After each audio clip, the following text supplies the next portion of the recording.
Hello guys, you're welcome back to Naija News and Entertainment.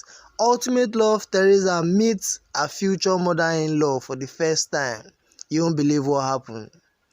Ultimate Love reality television show season 1 love guest Teresa shared a photo of herself and her ex-mother which she tagged "My Isolation Bae".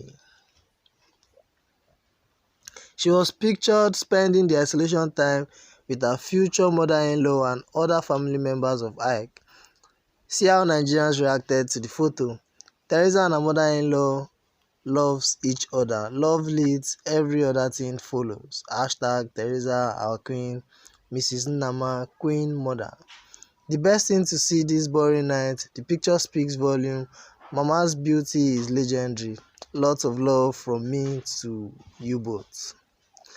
Okay, if you want to see more of the reaction from the photo, check out Teresa's platform on Twitter to get more updates. So if you're new, don't forget to subscribe and also hit on the bell icon to get new notifications when a story drops.